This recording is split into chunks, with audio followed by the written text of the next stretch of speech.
ये सेशन भाई आप लोग के लिए काफ़ी इम्पोर्टेंट होने वाला है और इस सेशन में हम लोग उन क्वेश्चंस को कवर करेंगे जो हम लोग का रह गया था। जैसे क्वेश्चन नंबर 20 और एक क्वेश्चन था भाई आपका क्वेश्चन नंबर 54। इसमें आपको टोटल इंडक्टेंस कैलकुलेट करना है भाई। और इस वाले क्वेश्चन में आपको यहाँ पे म्यूचुअल इंडक्टेंस का वैल्यू बताना है। ये जो m है ये आपको कैलकुलेट करना। तो सबसे पहले इसी क्वेश्चन को हम लोग कवर करते हैं। सबसे पहले तो भाई क्वेश्चन हम लोग को समझना होगा। जैसे आप देख रहे हैं एक ये कॉइल है और एक ये कॉइल है, यानी सीधे सीधे ट्रांसफार्मर का एग्जांपल आप ले सकते हैं भाई। तो यहाँ पे हम लोगों ने साइनसोडियल वोल्टेज सोर्स लगाया तो सीधी सी बात है इसके अंदर करंट फ्लो होगा। ये भी हम लोग का साइनसोडियल होगा, टाइम वेरिंग होगा और इस करंट के चलते हम लोग का फ्लक्स सेटअप होगा, है ना, φt। और ये भी टाइम वेरिंग है तो सीधी सी बात है यहाँ पे एक ईएमएफ इंड्यूस्ड होगा जिसको हम लोग सेल्फ इंड्यूस्ड ईएमएफ बोल रहे हैं भाई। क्लियर हुआ? प्लस माइनस, क्योंकि ये अपोज करता है मेन वोल्टेज को। और ये जो फ्लक्स है इसका कुछ ना कुछ हिस्सा सेकेंडरी साइड में लिंक करेगा और यहाँ पे जैसे लिंक करेगा तो यहाँ पे हम लोग का एक ईएमएफ इंड्यूस्ड होगा E2, जिसको हम लोग बोलते हैं म्यूचुअली इंड्यूस्ड ईएमएफ भाई। और ये होता है आपका m di1/dt, क्योंकि ये जो ईएमएफ आ रहा है ये इस करंट के कारण आ रहा है। तो हम लोग को यहाँ पे इस m का वैल्यू बताना है। क्लियर हो गया? अब क्योंकि इधर ओपन सर्किट है इसका मतलब क्या है, इसमें I2 नहीं फ्लो होगा, I2 मेरा इधर 0 होगा, कोई भी करंट नहीं बहेगा भाई। अब हम लोग थोड़ा सा यहाँ पे पोलैरिटी के ऊपर देखते हैं। देखिए क्वेश्चन में मेंशन किया गया है कि भाई इस पॉइंट से लेकर के, यानी इसको A माना गया, A पॉइंट से लेकर के B पॉइंट तक का वोल्टेज जो है 70 वोल्ट दिया हुआ है। यहाँ पे पोलैरिटी भी दिया, प्लस है, ये माइनस है, इसका मतलब क्या, ये मेरा टर्मिनल माइनस होगा और ये मेरा प्लस हो जाएगा। अब यहाँ पे थोड़ा डॉट के देखते भाई, ये डॉट लगाया गया कैसे। तो सबसे पहले तो डॉट कन्वेंशन का कॉन्सेप्ट क्लियर होना चाहिए भाई, ओके ना, क्योंकि ये पूरा का पूरा सेशन जो है दोनों क्वेश्चन आपका इसी कॉन्सेप्ट के ऊपर बेस्ड है। इसका कॉन्सेप्ट क्लियर नहीं है तो आपसे ये नहीं बनेगा। तो आप चैनल पे चले जाइए, फिर ड्राइव में भी अपलोड है ना, आप वहां से देख सकते हैं। यहां पे देखिए भाई, क्योंकि ये मेरा प्लस लगा हुआ है ना, तो प्लस लगा यानी यहां से करंट गया तो सीधी सी बात है अगर इस पॉइंट पे आपने डॉट लगा दिया, इसका मतलब क्या, ये डॉट सीधे सीधे प्लस को बता रहा होगा भाई। और इस साइड में देखेंगे तो यहाँ पे भी डॉट लगा हो भाई, और यहाँ पे डॉट लगा, इसका मतलब क्या, अगर ये डॉट को आपने प्लस मान लिया इसका मतलब क्या, ये भी प्लस होना चाहिए, है ना, क्योंकि डॉट का मतलब यहाँ पे प्लस लगा दिए तो इधर भी आपका प्लस होना चाहिए, और ये प्लस हो गया तो इधर मेरा माइनस होना चाहिए। लेकिन भाई फिर यहाँ पे देखिए, यहाँ पे आपका पोलैरिटी उल्टा हो जा रहा है, ये क्या चक्कर है। तो इसके कॉन्सेप्ट को पहले आप समझिए। हम लोग भाई डॉट कॉन्वेंशन में दो कॉन्सेप्ट से एक तरीके से समझते हैं। एक तो हो गया आपका लेंज लॉ वाला, है ना, लेंज लॉ के थ्रू हम लोग डॉट लगाते हैं भाई।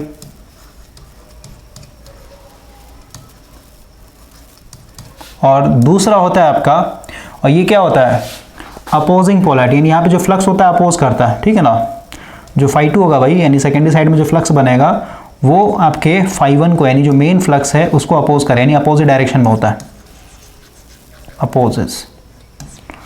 और एक था आपका कि भाई जो आपका मेन फ्लक्स है और जो आपका सेकेंडरी साइड में फ्लक्स होगा, ये दोनों क्या करता है, ऐड करता है, यानी सेम डायरेक्शन में फ्लो होता है। तो थोड़ा सा यहाँ पे रिवाइज करना पड़ेगा हम लोग को,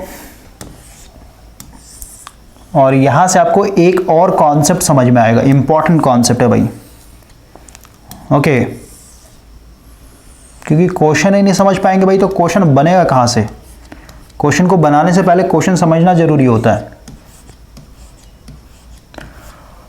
जैसे भाई मान लेते हैं हम लोग लेंज लॉ का एग्जांपल लेके चल रहे हैं, लेंज लॉ वाला, यहाँ से मान लो I1 चला तो ये करंट ऐसे बहेगा, और क्योंकि ये मेरा सोर्स का पॉजिटिव टर्मिनल है तो पॉजिटिव पे यहाँ पे अगर डॉट लगा दी तो मेरा पॉजिटिव हो जाएगा, और फ्लक्स मेरा ऊपर तरफ जाएगा, है ना, फ्लक्स मेरा ऊपर तरफ जाएगा, यानी फ्लक्स का फ्लो ऐसे होगा, और फिर ऐसे होते हुए सेकेंडरी साइड में ये कॉइल से लिंक करते हुए आपका ये पूरा का पूरा कंप्लीट पाथ बनाएगा। अब भाई क्योंकि लेंज लॉ वाले कॉन्सेप्ट को यूज कर रहे हैं, इसका मतलब क्या है कि भाई इसके अंदर हम लोग का करंट इस तरीके से फ्लो होगा, मान लेते हैं हम लोग का कंप्लीटेड है तो इसमें करंट फ्लो होगा I2, और I2 कारण करंट इस वाइंडिंग में इस तरीके से फ्लो होगा कि भाई इस मेन फ्लक्स को अपोज करे तो ऊपर तरफ जाएगा, क्योंकि भाई हम लोग का जो मेन फ्लक्स है नीचे तरफ आ रहा है तो इसको अपोज करने के लिए ऊपर तरफ जाना चाहिए। इसका मतलब क्या कि भाई फ्लक्स थम मतलब क्या, फ्लक्स का डायरेक्शन और चारों फिंगर ऐसे मुड़ जाएगा, यानी इस डायरेक्शन में हम लोग का करंट बहना चाहिए भाई। सही बात है ना, ये डायरेक्शन रहेगा आपका करंट में।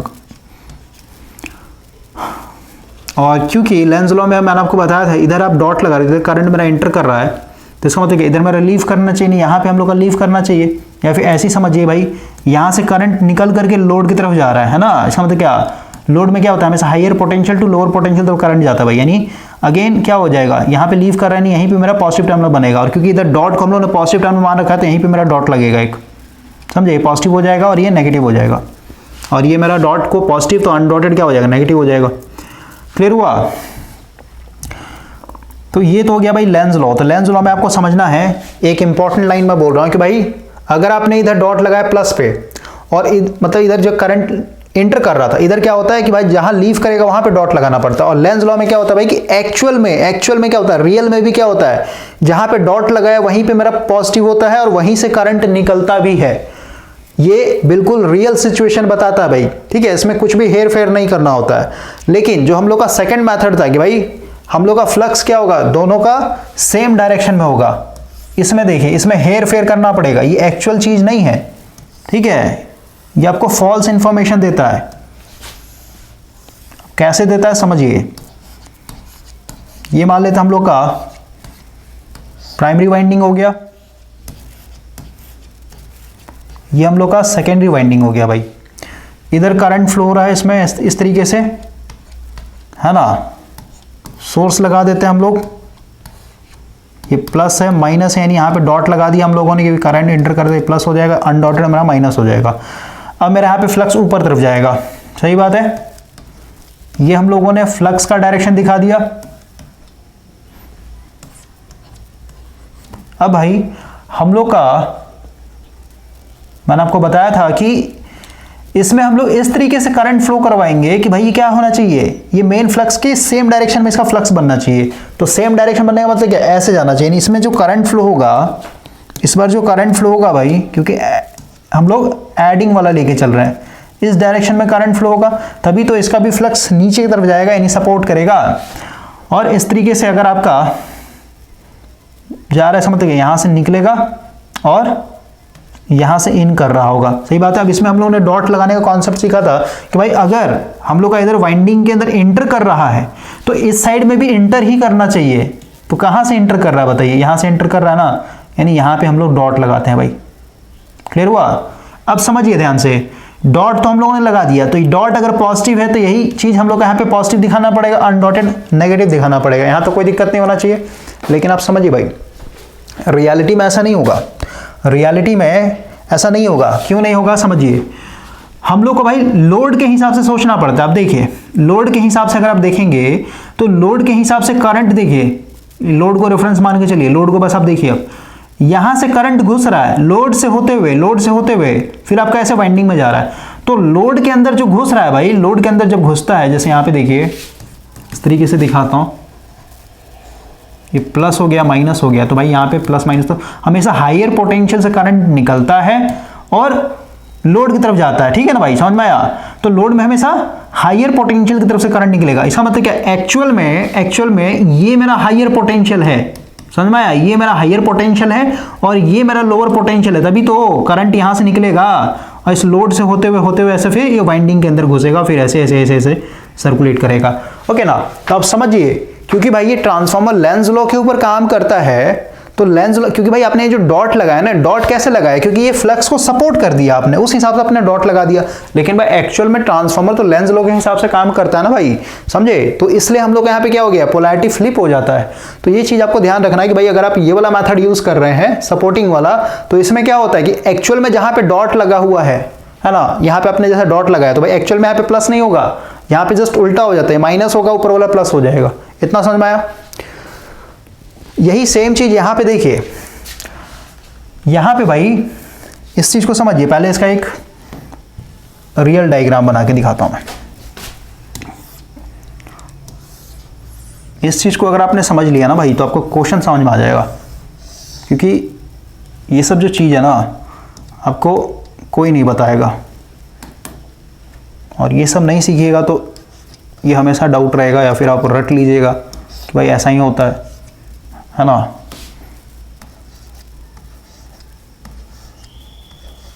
यहाँ पे वाइंडिंग का ओरिएंटेशन थोड़ा सा दूसरा लेके चल रहा है। क्यों लेके चल रहा है दूसरा, क्योंकि हम लोग को इधर भी डॉट चाहिए, इधर भी डॉट चाहिए। अब देखिए इधर से करंट जा रहा है I1, ये मेरा सोर्स है प्लस माइनस, यहाँ पे घुस रहा है नहीं, यहीं पे डॉट लगा दे रहा हूँ, ये हायर पोटेंशियल है ना, घुस रहा है इसको। अब इधर देखिए भाई, इधर मेरा फ्लक्स सेटअप हो जाए, करंट ऐसे जा रहा है ना, बार बार तो दिखाएंगे नहीं, फ्लक्स मेरे यहाँ पे डाउनवर्ड जा रहा है ना, ये डाउनवर्ड जा रहा है भाई, तो सीधी सी बात है, हम लोग को पता है यहाँ पे डॉट लगा, यहाँ पे यानी सामने सामने लगा, इसका मतलब इसमें भी करंट इंटर करेगा।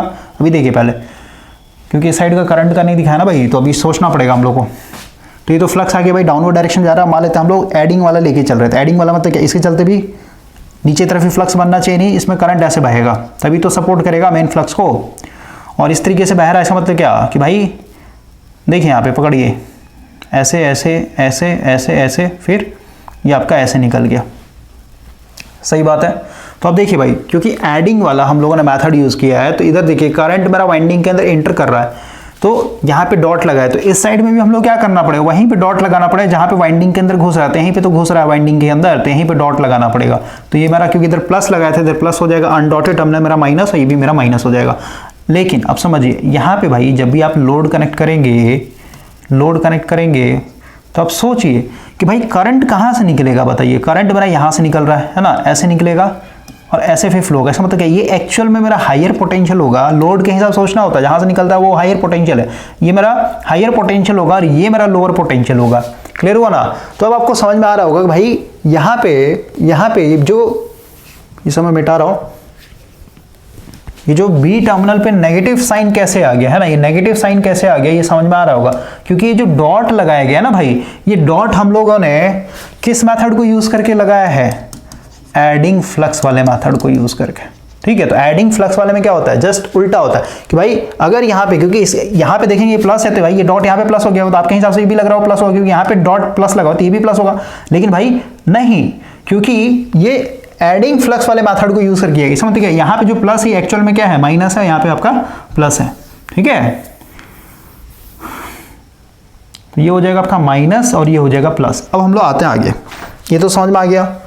अब भाई हम लोग को पता है, जब भी हम लोग ट्रांसफार्मर पढ़ते हैं, जैसे ट्रांसफार्मर बनाया गया है, तो ट्रांसफार्मर का इक्विवेलेंट सर्किट डायग्राम क्या होता है, प्राइमरी साइड का इस तरीके से हम लोगों ने R1 दिखा दिया, JX1 दिखा दिया, फिर आपका इधर कोर लॉस को दिखाते हैं, मैग्नेटाइजिंग कंपोनेंट को दिखाते हैं। ओके, और यहाँ पे हम लोग का तरीके से वाइंडिंग होता है, और फिर हम लोग यहाँ पे R2 को दिखाते हैं, और ये आपका JX2 को दिखाया जाता है। तो अभी आप ध्यान से देखिए, हम लोग ट्रांसफार्मर भाई एक पढ़ते हैं रिफर्ड वैल्यू। रिफर्ड वैल्यू मतलब क्या है कि भाई सेकेंडरी साइड के पैरामीटर को आप क्या कर दीजिए, पूरा पूरा प्राइमरी साइड में रिफर्ड कर दीजिए। तो अगर आप इस साइड में रिफर्ड कर देंगे, मान लेते हैं रिफर्ड हो चुका है, इसका मतलब क्या, इधर हो जाएगा, इधर मान लेते हम लोग का ये नेट रिएक्टेंस है भाई, यानी R1 प्लस R2 डैश, तो R2 डैश मतलब रिफर्ड हो गया, और X1 प्लस X2 डैश, ये रिफर्ड वैल्यू हो गया। तो इधर क्या बचेगा, सिर्फ और सिर्फ ऐसे ही बच जाएगा ना। क्लियर हुआ। और यहाँ पे हम लोग का सोर्स लगा हुआ है मान लेते हैं, तो भाई मेरे को बताइए, यहाँ पे अगर आपने 100 वोल्ट अप्लाई किया, तो 100 वोल्ट में से कुछ ना कुछ तो भाई अंदर ट्रांसफार्मर के अंदर ड्रॉप होगा। समझ में आ रहा है बात को, क्लियर हो रहा है। क्योंकि भाई यहाँ पे इंपेडेंस है ना, प्राइमरी और सेकेंडरी साइड का टोटल इंपेडेंस में कुछ ना कुछ ड्रॉप होगा, और जो भी ड्रॉप होगा वो फिर ड्रॉप खत्म होने के बाद आपको क्या मिलेगा, आगे मिलेगा। तो ये जो यहाँ पे दिखाया गया है कि भाई मेरा मेन वोल्टेज लगा हुआ था 100 वोल्ट का, और ए टर्मिनल से, यानी यहाँ से लेकर के यहाँ तक, इस चीज को पकड़िए आप कि भाई यहाँ से लेकर के यहाँ तक ये पूरा का पूरा वोल्टेज कितना दिखा दिया, 70 वोल्ट दिखा दिया। इसका मतलब क्या भाई, ये पूरा का पूरा इंटरनल ड्रॉप दिखाया कि ट्रांसफार्मर में कितना ड्रॉप होगा।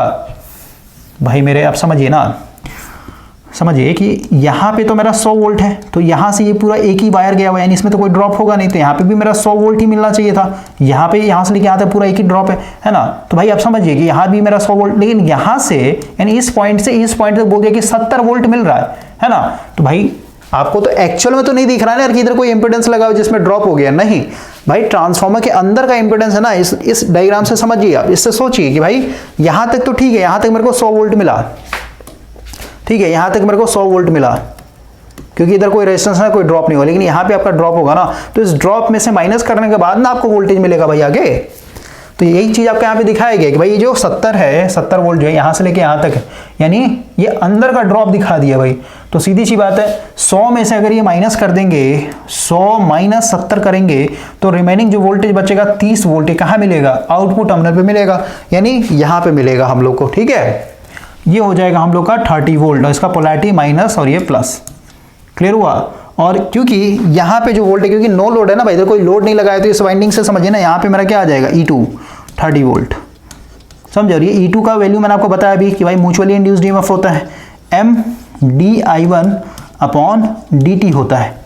तो भाई E2 तो मेरे को पता है 30 वोल्ट, अब मेरे को M चाहिए और ये करंट का वैल्यू चाहिए, है ना। तो अभी देखिए कैसे करते हैं हम लोग, इतना समझ में आ गया होगा। अब हम लोग भाई इसमें KVL लगा रहे हैं, ये क्या हो जाएगा 100 वोल्ट माइनस, इसमें मान लो करंट फ्लो हो रहा है मेरा I, ठीक है, I1 फ्लो हो रहा है, तो क्या हो जाएगा यहाँ पे वोल्टेज ड्रॉप होगा ना, यहाँ पे वोल्टेज ड्रॉप, तो वोल्टेज ड्रॉप को कैसे लिख सकते हैं? LdI1/dt, एक तो ये मेथड है, या फिर आप इस इंडक्टर के पास ऐसे दिखा सकते हैं भाई, जो करंट है वो और जो मेरा रिएक्टेंस है वो, समझ में आया? और रिएक्टेंस हम लोग को पता है, इसको हम लोग लिखते हैं 2πfL, या फिर 2πf को ओमेगा बोला जाता है तो ओमेगा एल भी लिख सकते हैं, कोई दिक्कत नहीं। समझ में आया? तो भाई ये वाला फॉर्मेट हम लोग लेके चल रहे हैं। तो 100 वोल्ट में से इतना वोल्ट यानी I1 यानी 100 volt minus I1 into XL must be equal to 0 हो जाए, क्योंकि इसमें यही है कॉम्पोनेंट। तो यहाँ से आप देखिए कि 100 माइनस I1 और XL की जगह क्या लिख सकते हैं हम लोग? ओमेगा एल लिख सकते हैं, क्योंकि L का वैल्यू मेरे को दिया हुआ है, तो L का वैल्यू मैं 100 पुट कर देता हूँ भाई, और ये मिली हेनरी में, ध्यान देना आपको, ये मिली हेनरी में है, इक्वल टू 0 हो जाएगा। तो ये मेरा फर्स्ट इक्वेशन बन गया। ये सब मैं मिटा दे रहा हूं, किसको मिटाए हम लोग, यहां पे लिखते हैं फर्स्ट इक्वेशन को, 100 माइनस I1 और ब्रैकेट में डाल देता हूं ओमेगा इंटू, या फिर इसको ऐसे रन देते हैं omega into 100 millihenry must be equal to 0। और इसको आप लिख सकते हैं कि भाई 100 को उधर भेज दे, I1 को उधर भेज देते हैं, ये सारा टर्म उधर जाए तो पॉजिटिव हो जाएगा। फर्स्ट इक्वेशन बन गया मेरा। अब देखिए इधर जो मेरा EMF इंड्यूस्ड हो रहा है E2, जिसको हम लोग बोल रहे हैं भाई, तो E2 को हम लोग ऐसे लिख सकते हैं, E2 क्या अपने आप में वोल्टेज है ना भाई, तो वोल्टेज अभी जस्ट मैंने आपको बताया, वोल्टेज को हम लोग कैसे लिख सकते हैं? इस तरीके से लिख सकते हैं इस फॉर्मेट में, I इंटू, यानी इधर जो, और इधर तो करंट बह नहीं रहा भाई हम लोग का, लेकिन ये जो EMF इंड्यूस्ड होगा I1 के कारण होगा, है ना। तो अब देखिए ना मैं क्या बोल रहा हूँ, इसको पहले समझिए। E2 जो होगा इसको हम लोग लिख रहे हैं I1 इंटू जो आपका रिएक्टेंस होगा वो, और इसको हम लोग ऐसे लिख सकते हैं I1, और यहाँ पे भाई हम लोग को रिएक्टेंस लिखना पड़ेगा, किसका रिएक्टेंस? म्यूचुअल इंडक्टेंस का रिएक्टेंस, ठीक है। म्यूचुअल इंडक्टेंस चलते जो रिएक्टेंस आ रहा है, इसको मैं ओपन करके लिख सकता हूँ ऐसे, XL इक्वल टू क्या हो जाएगा 2πf इंटू एल के जगह हम यहाँ पे M लिखेंगे, यानी म्यूचुअल इंडक्टेंस, और इसके जगह हम लोग ओमेगा और M लिख सकते हैं। तो XL इक्वल टू आप इस तरीके से लिख सकते हैं, जैसे यहाँ पे लिखा ना आपने, इसको आप ऐसे लिख सकते हैं ना भाई, I1 इंटू XL की जगह क्या लिख सकते हैं? ओमेगा एल, तो उसी फॉर्मेट में लिख रहे हैं। ओके, तो ये करंट वैसे का वैसे रहेगा, और रिएक्टेंस की जगह हम लोग लिख सकते हैं ओमेगा इंटू M, ये हो जाएगा E2। E2 का वैल्यू मेरा दिया हुआ है 30, I1 और ओमेगा, यहाँ पे देखिए I1 ओमेगा का वैल्यू निकाल सकते हैं हम लोग यहाँ से, क्या आ जाएगा 100 डिवाइडेड बाय 100 मिली हेनरी, यानी और मिली यानी 1000 ऊपर चला जाएगा, 100 कट जाएगा, यानी कितना आ जाएगा आपका, इसका 1000 वैल्यू आ जाएगा भाई। तो यहाँ पे अगर हम लोग वैल्यू पुट करें तो इसका वैल्यू हो गया 1000 M, यही आएगा ना, सही है। अब यहाँ से हम लोग M निकाल सकते हैं, कितना हो जाएगा 30 डिवाइडेड बाय 1000, और 30,000 को ऊपर ले 10⁻³ यानी ये मिली हेनरी हो जाएगा। इसका आंसर हो जाएगा A फॉर एप्पल। क्लियर हुआ? और यहाँ पे KVL जब लगाएंगे ना तो आप समझिए भाई, ये तो आना चाहिए ना यार, अब तो इसमें सब चीज़ समझा दिया मैंने आपको। और आप ऐसे भी सोच सकते हैं प्लस है और इस वोल्टेज का भी प्लस है, इसका मतलब ये वोल्टेज में से ये वाला वोल्टेज माइनस हो रहा है, ठीक है। तो 100 में से 70 घटा देंगे तो 100, और यहाँ से लेके ए पॉइंट से लेके बी पॉइंट तक का वोल्टेज ड्रॉप दिया हुआ था, तो 100 में से 70 घटा देंगे तो आपको टर्मिनल वोल्टेज मिल जाएगा जो कि आपका 30 वोल्ट के बराबर मिलेगा। नेक्स्ट क्वेश्चन देखिए भाई क्या बोल रहा है, इसमें भी हम लोग का डॉट कन्वेंशन वाला पूरा का पूरा कॉन्सेप्ट यूज होगा भाई, ठीक है। अगर वो कॉन्सेप्ट क्लियर नहीं है तो यहाँ पे फिर दिक्कत होगा, बार बार मैं आपको बोल रहा हूँ।